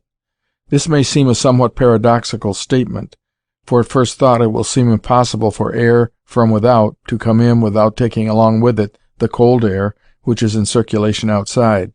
But when one takes into consideration the fact that the warm air inside the hotbed meets the air from outdoors at the point of entrance, it will be understood that it repels or counteracts it to an extent that makes it safe to open the sash slightly when the outside temperature is nearly down to freezing point.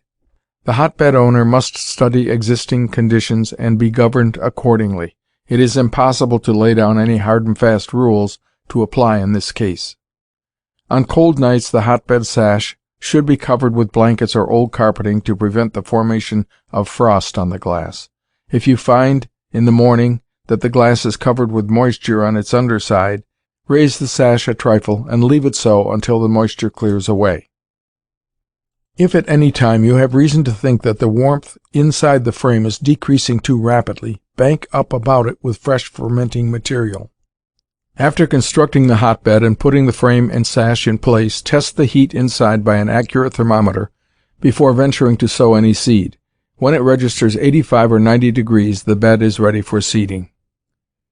In making the frame for a hotbed, care should be taken to see that all joints fit snugly. A great deal of cold can be admitted through a very small crevice. A few cracks will let out the heat faster than it is generated. Therefore, see to it that in constructing the frame a good piece of work is done. Some persons tell me that they always bank up a hotbed with earth. This enables it to retain the heat better than it is possible for it to do without banking. A hotbed will be of no particular benefit unless supplemented by a cold frame. This is simply a snug enclosure of boards covered with glass, into which plants from the hotbed are to be set for the purpose of hardening them off before they are put into the open ground. In other words, it is a hotbed without heat. The temperature in it ought to register from 60 degrees to 65 degrees. Raise the sash an inch or two on sunny days before the rays of the sun striking on the glass raise the temperature inside to a degree too intense for the good of your plants. It will be readily understood from what I have said above that in order to attain success in the management of a hotbed, great care will have to be exercised at all times and frequent attention given. It is not a self-regulating thing by any means. You will have to consider the weather, the time of day when ventilation should be given, frequency of watering, and other matters which cannot be touched on here because of a more or less local character. Plants in the hotbed should be watered cautiously. An oversupply will often cause the seedlings to damp off, and a lack of sufficient moisture at the roots will speedily result in injury, if not death.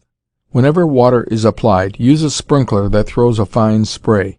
If thrown on the soil in a stream, the water will often wash the smaller plants out of place. It may puzzle one to tell when just enough has been given. This is best determined by an examination of the soil. If moderately moist, there is plenty of moisture below. Chapter 10. Small Gardens. Many persons who would like to grow flowers and vegetables do not attempt to grow any, because they do not consider that they have a place large enough to justify them in doing so. Here is where they make a mistake. A garden need not be a large one to be enjoyable. A few plants are better than none. It is possible to make a bit of garden more satisfactory than a large one, because it will be more likely to get more attention than would be given to the larger one, and attention is one of the most important features of any successful garden. There will in the majority of cases be little nooks and corners here and there about the home grounds, in which some plants can be grown by those disposed to make the most of existing conditions. These, if not improved, will be pretty sure to be given over to weeds, or to the accumulation of rubbish of one kind or another, and they will detract from the tidy and clean appearance which should characterize the home everywhere. If the owners of these bits of ground, these possibilities for adding to the attractiveness of home, could be made to realize the amount of pleasure they could be made to afford with very little exertion on their part, the general work of civic improvement societies would be most beneficial, and this would be done at the very place where civic improvement ought to start, the home. There can be no real and lasting improvement in civic undertaking unless the individual home takes up the matter. The civic improvement society that starts out with the idea of improving things generally, but does not begin the good work at the home, is working on the idea of making clean the outside of the cup and ignoring the condition inside it. Just as the home is the foundation of society, so must it be made the pivotal point at which any substantial and lasting improvement finds its beginning. Because the scattered places about the small home in which few plants could be grown will not admit of bed-making, or the designs which many persons seem to think indispensable in gardening, is no good reason why we should not take advantage of and make the most of them. If one lives in a community where there are German families, he will be surprised at the amount of vegetables they grow in each home lot. Not an inch of soil is allowed to go to waste. A large amount of the food of the family is grown in places which most Americans would overlook, simply because of the prevailing idea that unless one can do things on a large scale, it is not worthwhile to attempt doing anything. The German has been brought up to not despise the day of small things, and he profits by the advice, as we might if we would, and I am glad to say as more and more are profiting by year as they become aware of the fact that much can be done where conditions are limited. I would not advise much mixing of varieties. On the contrary, I would prefer to give over each little piece of ground to one plant. Those of low habit I would have near the path, giving the places back of them to taller growing kinds. Of course, in the majority of small homes there is not much chance for exercising a choice in the location of one's flowering or vegetable plants. Still, it is well to study the possibilities for general effect, and do all that can be done to secure pleasing results. Where plants that grow to a height of 3 feet are grown, the best place for them is at the rear, or along the boundary of the lot, where they will serve as a background for plants of lower habit. Children should be encouraged to take an interest in the cultivation of small gardens. They will do this if the parents are willing to help them a little at the start. Show them how to spade up the soil in spring, and how to work it over and over until it is fine and mellow. They will make play of this part of garden work, as it is natural for a child to dig in the dirt as it is for a pig to wallow in a mud puddle. Add some kind of fertilizer to the soil, and explain to the boys and girls that it is food for the plants that are to be. Show them how to sow seed, and tell them all you can about the processes of germination, and encourage them to watch for the appearance of the seedlings. In a short time you will have aroused in them such interest in the work they have undertaken that it will be as fascinating to them as a story, and nature will take delight in writing it out for them in daily installments that constantly increase in interest. The ability to grow plants and how to grow them ought to be a part of every child's education. Don't let a bit of ground go to waste. Have flowers and vegetables, even if there isn't room for more than half a dozen plants, or only one plant, for that matter. For that one solitary plant will be a great deal better than none at all. Chapter 11, Part A. Leftovers. There are more ways than one to secure fertilizers and fine soil for the small garden. If sward is cut from the roadside, chopped into small pieces, and stored away in some corner of the yard that is convenient to get at, and the soap suds from wash day are poured over it each week, it will in a short time, if stirred frequently, become a most excellent substitute for leaf mold. The grass roots, when decayed, will become a vegetable fertilizer which will be found extremely valuable in the culture of such plants as require a light, rich soil, especially when small. Some quite artistic effects can be secured in the vegetable garden by the exercise of a little thought. The large-leafed beet has foliage of a dark, rich crimson, quite as ornamental as that of many plants used by gardeners to produce the tropical effects which many persons admire. When planted in the background, with fine foliaged plants like carrot or parsley in front of it, the effect will be extremely pleasing because of the contrast of color, and also of habit. The red pepper, planted where it can show its brilliantly colored fruit against the green of some plant, will give a bit of brightness that will not fail to be appreciated by those who have a keen eye for color harmony. It is well to plan for these touches of the artistic, even in the vegetable garden. Tomatoes are often grown on racks and trellises. Where this is done, there will be no danger of the fruits decaying, as is often the case when the plants are given no support and their branches come in contact with the ground. It is a good idea to scatter clean, dry straw under the plants after they begin to set fruit. It is also a good plan to pinch off the ends of some of the tomato vines after the first liberal setting of fruit. This throws the strength of the plant into the development of the fruit that has set, instead of into the production of new branches which are not needed. It also hastens the maturity of it.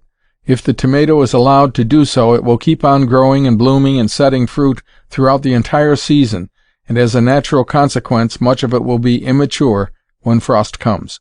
It is well to prevent this wasting of the plant's forces by shortening the main branches of it in August and September. In the chapter devoted to the mention of the best varieties of vegetables to plant, I neglected to say a good word for sage and summer savory, both of which the housewife will find very useful in seasoning soups, sausage, and other articles of food.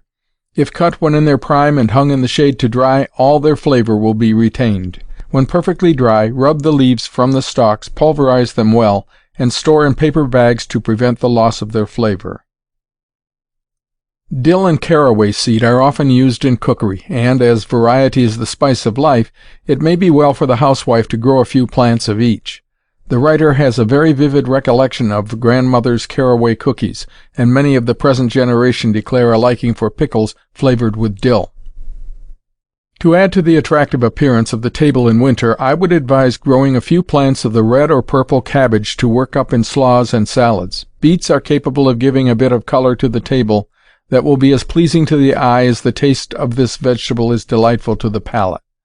A root of parsley, potted in fall, will not only afford much material for the garnishing of the various dishes to which the housewife likes to add a touch of this kind, but it can be made the basis of a really beautiful table decoration.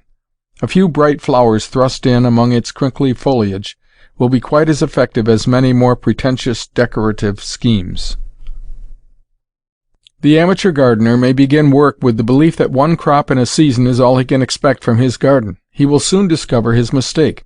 The early radishes and the first crop of lettuce will mature before midsummer, and the ground they occupied can be planted to later varieties from which a fully developed second crop can be expected. Or other vegetables like beets and onions can be planted where they grew, to furnish material for the pickling season. After the early potatoes have been dug, the ground they occupied should not be allowed to lie idle. Something can be planted there for fall use. To make the garden the greatest possible source of profit, not a foot of it should be suffered to go to waste at any time during the growing season. Radishes would be well worth growing for their beauty alone. A plate of them, nested in their own green foliage, gives the breakfast table a touch of bright color that adds the charm of beauty to the food with which it is associated. The writer believes in making the table as attractive in appearance as the food on it is toothsome, whenever it is possible to do so. I notice that I have overlooked the pumpkin. The oversight was unintentional, and I beg the pardon of the vegetable without which the housewife would be lost along about Thanksgiving time. The pumpkin is out of place in the small garden because of its rampant growth, but a few plants of the New England pie variety should be grown wherever there is room for it, to supply material for the delicious pumpkin pies most of us enjoy so much in winter. Well-ripened specimens keep well when stored in cool, dry cellars, if placed on racks or shelves that will prevent them from coming in contact with the cold, damp cellar bottom. If frost nips the tomato vines before their fruit is fully ripened, pull them up and hang them against a wall where the sun can get at them. Hang blankets over them if the nights are cold. Here they will ripen as perfectly as on the vines in the garden, and one can enjoy fresh fruit from them until the coming of very cold weather. Before cold weather sets in, go over the garden, be it large or small, and gather up every bit of rubbish that can be found. Pull up the dead plants and burn them. Store racks and trellises under cover for use another season. If these are properly taken care of, they will last for several years, but if left exposed to the storms of winter, they will be short-lived. Dig a quantity of parsnips and salsify to be stored in the cellar for winter use. Cover the strawberry bed with leaves or straw, spreading lightly. Coarse litter from the barnyard is often used for this purpose, but it is objectionable because of its containing so many weed seeds. Many experienced gardeners advocate plowing or spading the garden in fall. This, they claim, helps to kill the larvae, which insects have deposited in the soil, and it puts the ground in good working condition earlier in spring. But it will have to be gone over in spring to incorporate with it whatever fertilizer is made use of. Fresh barnyard manure should never be used. It ought to lie for at least a season before applying it to the vegetable garden. Give it a chance to ferment, and kill many of the seeds that are in it. If the soil of the garden contains considerable clay, and is rather stiff in consequence, the application of coarse sand, old mortar, and coal ashes will lighten and greatly improve it. Do not allow grass or weeds to grow on any of the unused soil in or about the garden, for insects will congregate there and make it the base from which to make their raids upon the plants you set out to grow. We are often advised to apply a dressing of salt to the asparagus bed. I have never been able to see that the plants received any direct benefit from it, but if it is scattered quite thickly over the ground, it will prevent weeds from growing, thus benefiting the plants indirectly. Asparagus is often attacked by a sporadic growth which causes the foliage to look rusty, hence the term asparagus rust. As soon as it is discovered, cut the tops and burn them. If allowed to remain, the plants will likely be attacked next season, as the spores are not killed by cold. If the bugs and beetles that attack young plants of cucumber, squash, and melon do not yield promptly to the application of dry road dust, fine coal ashes, or land plaster, it may be well to cover frames with fine wire netting, such as door and window screens are made from, and put over the plants. Care should be taken to see that these frames fit the ground snugly, or have earth banked up about them, to prevent the enemy from crawling under. After the plants have made their third or fourth leaves, the beetle will not be likely to injure them. I am often asked why writers on gardening matters never advise the use of homegrown seed. One answer to this query is this. In the ordinary garden, plants stand close to one another, and the varieties we grow are almost sure to mix by one variety being pollinized by another. The seed from these plants will seldom produce plants like either parent variety. Sometimes they may be equal to them in most respects, but we cannot depend on their being so. Therefore, if we desire to grow superior varieties that are pure blood, it becomes necessary for us to procure fresh seed each season from dealers who take pains to see that there shall be no mixing among their plants. Every season some enterprising seedsman comes out with an announcement that he has developed or discovered a remarkable new variety of some standard vegetable, so far superior to any other variety on the market that, as soon as its merits become fully known, it will drive all competitors out of the field. Of course, this new candidate for favor is offered at a fancy price, because the supply is limited and the demand for it is increasing to such an extent that the entire stock will soon be sold out. Order at once to avoid disappointment. Don't be in a hurry to take this advice. Wait until next season. The chances are that you will hear nothing more about it. We have so many very excellent varieties now that there is no reason why we should ask for anything better. If the novelty is the possessor of real merit, you will be sure to hear about it later, but it is hardly likely to prove an improvement on what we already have, for it is hard to imagine anything superior to the standard varieties of vegetables that we have at present. I would not advise purchasing seed at the general store. Some of this may be reliable, but so much of it is inferior that one cannot afford to run the risk of experimenting with it. It is the part of wisdom to purchase where you can feel sure of getting just the variety you want. We are likely to have a few frosty nights along about the middle of September. Tender vegetables may be injured if not protected, but if covered with blankets or papers the danger may be tided over, and during the long period of pleasant weather that generally follows these early frosts we can get as much pleasure out of the garden as it afforded during the early fall. It pays to protect. The housewife will take a great deal of delight in the preparation of piccalilli, chow-chow, and the various other condiments which have such a stimulating effect on the appetite in early spring, when that tired feeling is likely to make a good deal of the food that is placed before us unattractive. In the making of these good things, unripe tomatoes and peppers will play an important part. So will onions that are too small to store away for winter use. She will find use for all these things which a man would consider worthless.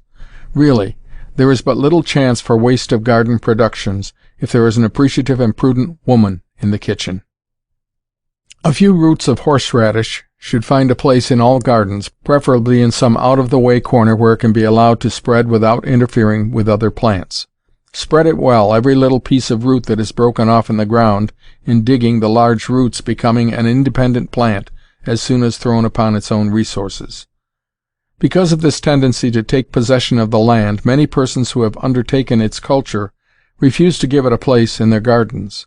But it is really an easy matter to keep it within the limits assigned it, by promptly uprooting any plant that may make its appearance outside the space given over to it. Those who are fond of something pungent and peppery to eat with meats, either hot or cold, will not consent to be without it. It is at its best as soon as the frost is out of the ground sufficiently to admit of its being dug. It should be used as soon as possible after digging, as it loses much of its piquant quality if left exposed to the air for a short time. Roots can be dug in late fall for winter use, and packed in boxes of soil, which should be stored in the cellar or some other place where they can be kept as cool as possible without actually freezing. But in order to have it in perfection, roots freshly dug in spring must be depended on. Leaves of horseradish make excellent greens if used when green and tender. A few of them cooked with young beets will give the latter a flavor that will make their sweetness all the more appreciable. Speaking of greens reminds me to say that the dandelion can be cultivated to advantage in the home garden. Under cultivation it improves in size and becomes a plant quite unlike the tiny hundred-leaved specimens we dig from the roadside in spring, of which a bushel will be required in order to secure a good mess for a greens-loving family, as most of such a picking will have to be discarded when it is looked over preparatory to cooking. In order to prevent the garden-grown dandelion from becoming a nuisance, it must not be allowed to bloom and develop seed. A most delightful salad can be made from the new growth of the dandelion in spring if properly bleached. This can be done by covering the plants with dry leaves as soon as they begin to grow, thus excluding light and inducing rapid development. Or, if most convenient, flower pots can be inverted over the plants.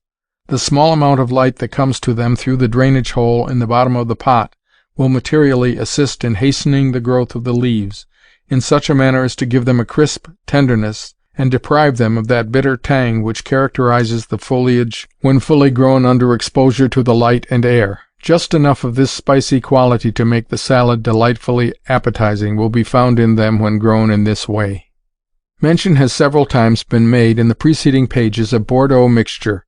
This is a preparation used by small fruit growers everywhere to combat diseases of a fungous character which prevail to an alarming extent in almost all sections of the country in early spring. It is a standard remedy for many of the ills that this class of plants is heir to, and no up-to-date orchardist would think for a moment of neglecting its use if he would grow a fine crop of apples. It has not heretofore come into common use among those who grow small fruit on a small scale, because it is rather difficult to prepare it properly. But now a preparation of it that is ready for use by simply mixing it with water can be obtained from all seedsmen. The use of it in spring when fruit is setting, to prevent injury from the curculio and other enemies of small fruits, is to be encouraged. Every gardener should be provided with pruning shears with which to prune whatever plants he or she may grow that require frequent attention of that kind. A jackknife answers the purpose very well in the hands of a man, but up to the present time no woman is known to have made a success of its use. Currant bushes grow readily from cuttings. Insert a piece of half-ripened wood 5 or 6 inches long into the ground, and it will almost invariably take root.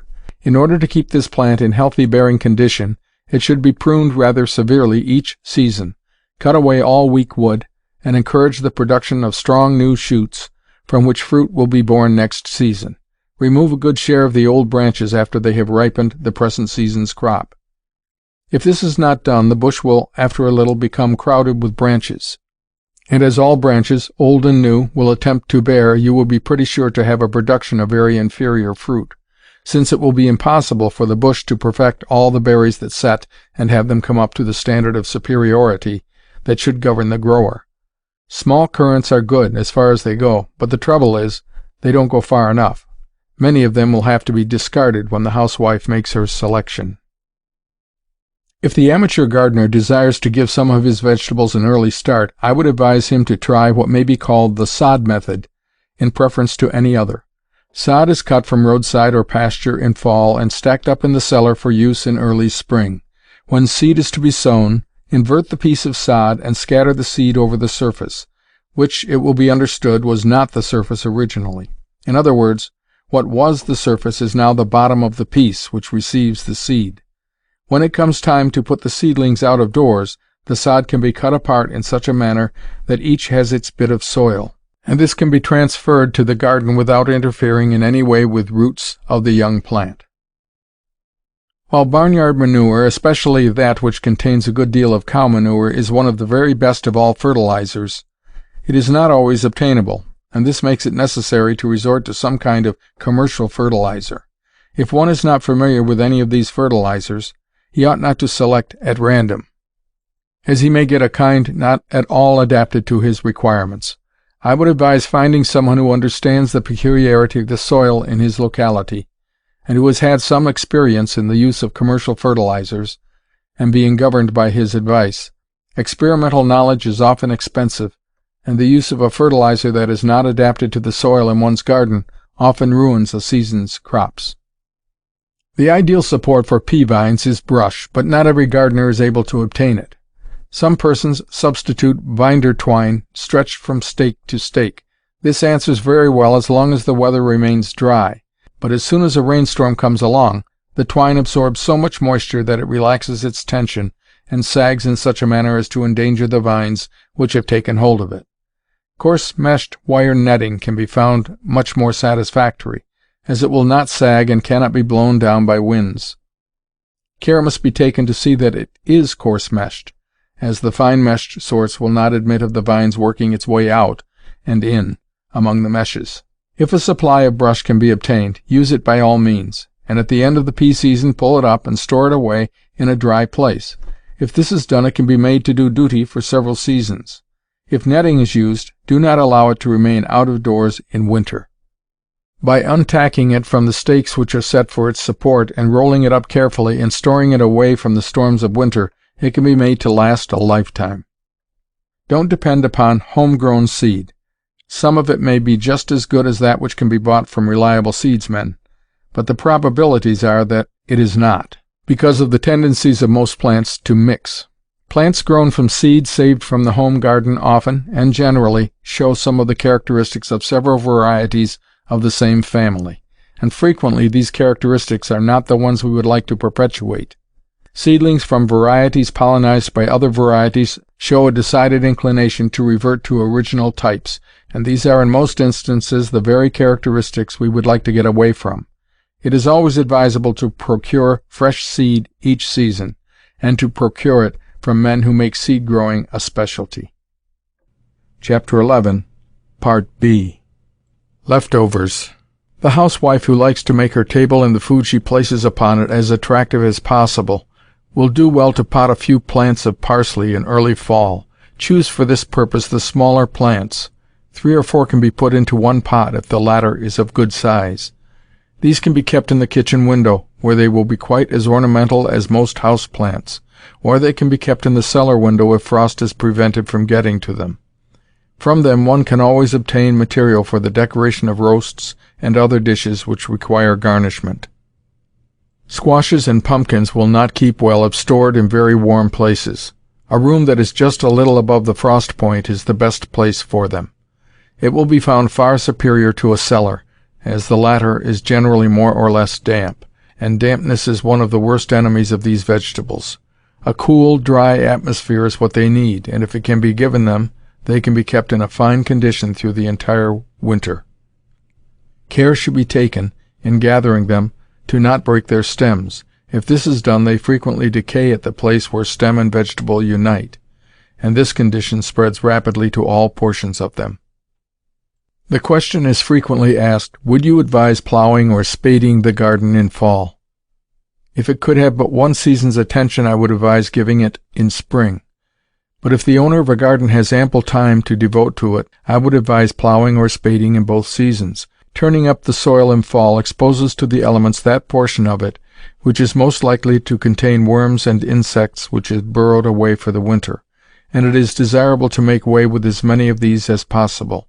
Stirring the soil in spring will do them very little harm, as the weather will be in their favor. Fall stirring of the soil is also conducive to a greater degree of mellowness than is likely to result from one operation, and that in spring, as the clods of earth that are thrown up disintegrate under the influence of frost and will be in a condition to pulverize easily when spring comes. The average gardener doesn't seem to associate the growing of vegetables with an idea of beauty, but he will find, if he looks into the matter, that the vegetable garden can be made really ornamental. A row of carrots with its feathery green foliage is quite as attractive as many of our decorative plants, and beets with crimson foliage are really tropical in their rich coloring. Parsley and lettuce make excellent and ornamental edgings for beds containing other vegetables. Tomatoes, trained to upright trellises, are quite as showy as many kinds of flowers when their fruit begins to ripen. Peppers work in charmingly with the color scheme of the vegetable garden. A little study of garden possibilities will soon convince one that it is an easy matter to make the vegetable garden as attractive, so far as color is concerned, as the flower garden is. And while we are at work at gardening, why not make it as attractive as possible? The pleasing appearance of it will lend additional qualities to the fine flavor of its vegetables, if we believe that beauty and practicality ought to work in harmony with each other. Sage, summer savory, and other garden-grown plants used for seasoning or medicinal purposes should be gathered when in their prime. If one waits until late in the season before cutting them, much of their virtue will have been expended in the ripening process which all plants undergo after they complete their growth. Cut them close to the ground, and tie them in loose bunches, and hang them in a shady place until their moisture has evaporated. Then put them in paper bags and hang away in a storeroom or closet for the winter. Plants treated in this way will retain nearly all their original flavor, and be found far superior to the kinds you buy at the store. Cucumbers that have grown to full size should be gathered if not wanted for use, as to allow them to remain on the vines after reaching maturity, and while ripening, materially affects the productiveness of the plants. Endive is the basis of one of our best and most wholesome fall and winter salads. When nearly full grown, it must be bleached, like celery. Gather the leaves together and tie them in such a manner as to exclude the light. Do this when they are perfectly dry. If wet or damp, they are likely to rot. Some gardeners use what is called onion sets instead of seed. These sets are the result of sowing seed very thickly in spring, the season before they are wanted for planting. As soon as their tops die off in summer, as they will if seed was sown thickly enough, store in a dry and airy place, and the following spring replant. By this method large onions are obtained very early in the season. Most market gardeners depend on sets instead of seed. Mention has been made of a few of our pot and medicinal plants.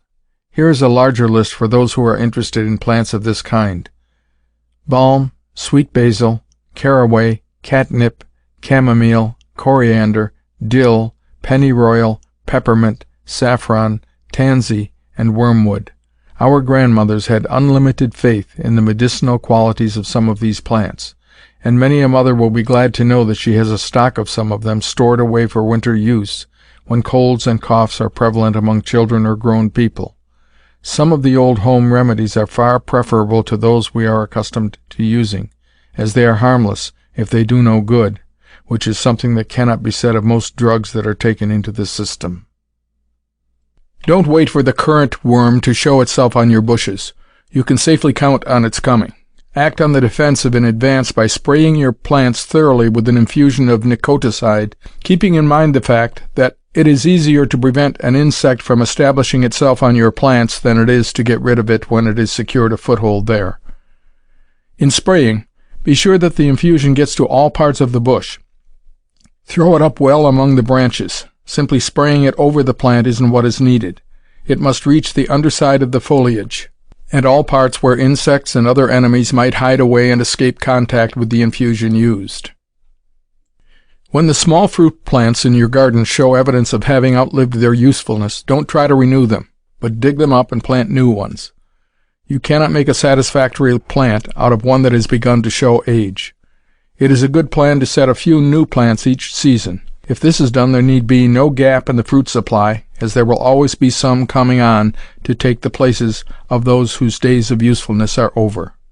Too often we neglect our gardens until they are in such a debilitated condition that we get but slight returns from them, and then we set to work to make them all over.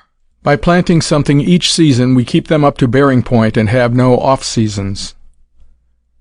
I wonder how many housewives who may read this little book have ever dried sweet corn for winter use. Not many, I think. But if they were to do so one season, I am quite confident that thereafter they would not willingly be without a generous supply of it, for it will be found far more delicious than the ordinary canned article. In drying it, some cook it for a few minutes, and then cut it from the cob and spread it out on plates to dry. Others do not think it worthwhile to cook it, but cut it from the cob as soon as gathered, and dry it by first putting it in the oven for a few minutes before exposing it to the sun to dry. The little time in the oven is equivalent to the partial cooking spoken of. Turn it on the plates on which it is spread every day, and do not consider it dry enough to store away until it appears to have parted with all its moisture. Then put it into paper bags or glass jars, and set away in a cool, dark place to remain until you desire to use it.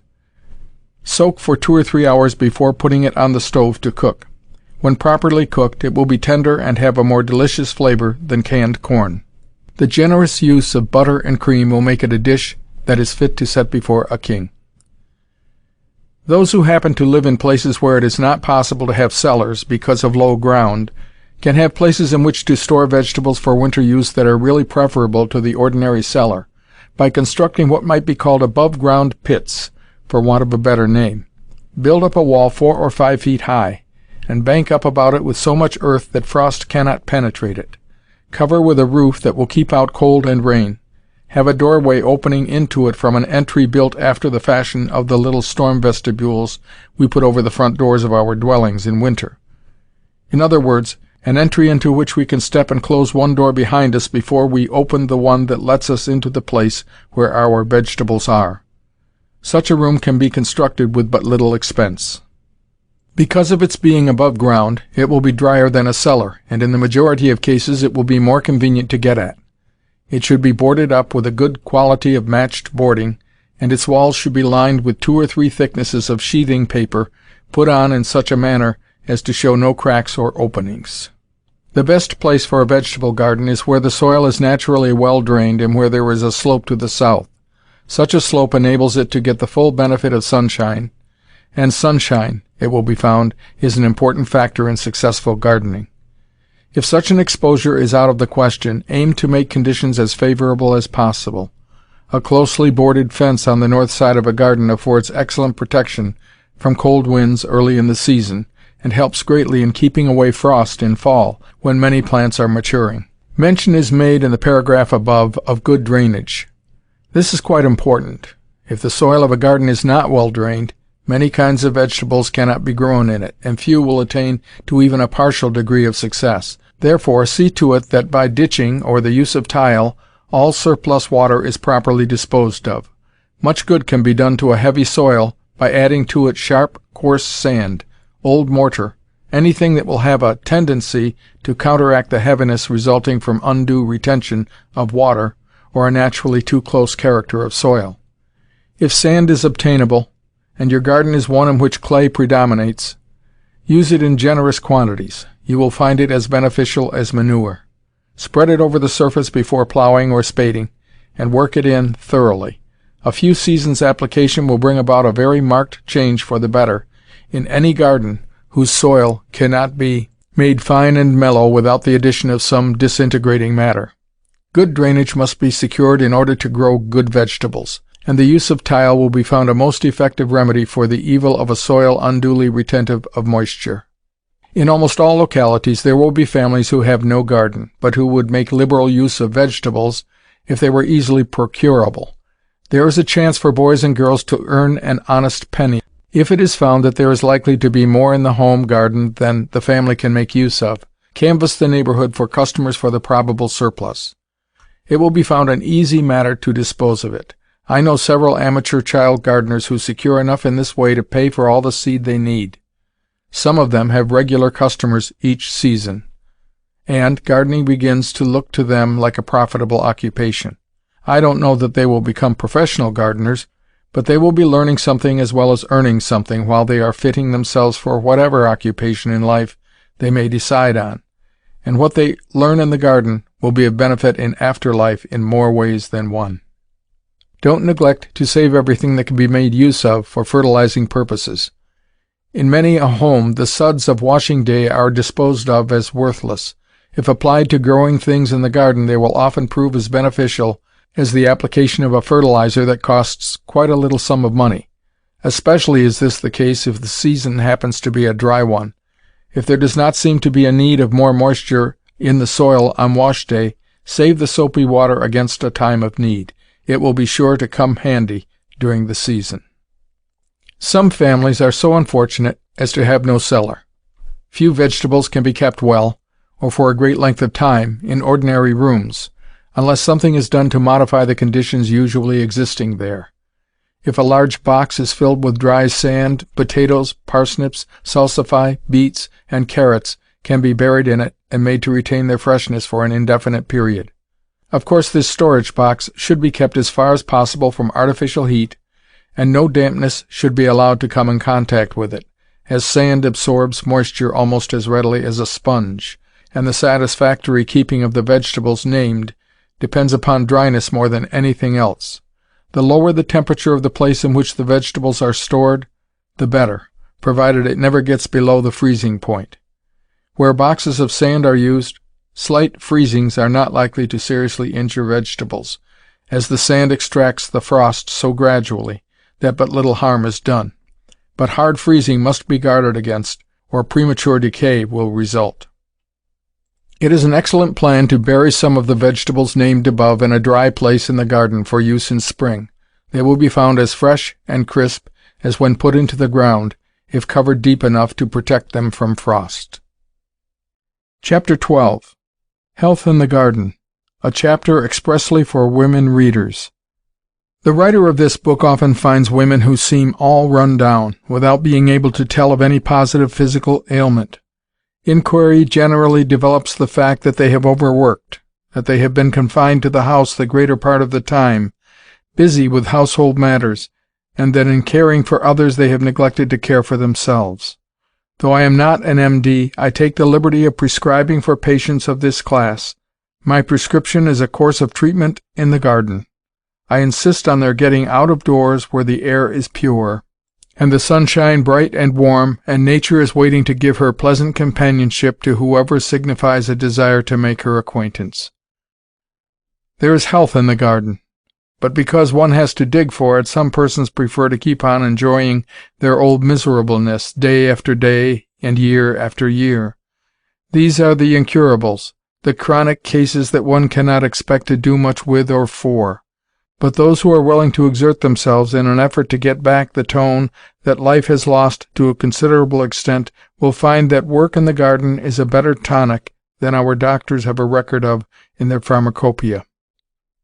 The earth fairly tingles with life in spring, and by putting ourselves in contact with it we absorb some of this vitality. We breathe in the wine of a new life, and we thrill with 1,000 sensations that can come only from putting ourselves in close touch with nature. You can tell a woman who needs a change from indoors to outdoors that she ought to take more exercise. But if you advise walking, the chances are that she won't walk much. That kind of exercise doesn't appeal to her, and to make whatever kind of exercise she takes effective, it must be something that affords her pleasure, something that she enjoys more than she does doing things from a sense of duty, or simply because she has been told to do it. What is needed is some form of exercise that has an object in it, a definite object rather than the more or less abstract one of regaining health. Give her a few packages of seeds and arouse in her the enthusiasm to have a garden, and she will get the very best kind of exercise out of her attempt to carry out the plan, and the definite object, in other words, the garden, that she has in mind will keep her so delightfully busy that she will forget all about the health features of the undertaking until it dawns upon her with startling suddenness some fine day that she has got her health back. How or when it came she cannot tell you. All she knows is that she feels like a new woman. After that there will be no necessity to repeat the prescription, for 1 year's halfway successful work in the garden fixes the garden habit for all time. Nothing else can afford so much pleasure and exercise in happy combination as gardening, or exert a greater fascination over the person who allows herself to come under its influence. I cannot begin to tell you what wonderful and delightful things I have learned in the garden. It is like having the book of nature opened before you, and being taught its lore by the book's own author. You see magical things taking place about you every day, and every day there are more of them, to set you thinking and wondering. You may work until you are tired, but you do not realize physical wear and tear because your mind has something else that it considers of greater importance to busy itself over. Only after the work of the day is done will you become conscious of physical weariness, and then it is that you will find out what the luxury of rest is. To fully appreciate rest, we must first understand what it is to be really tired. Lassitude, ennui, these do not give us a knowledge of genuine tiredness.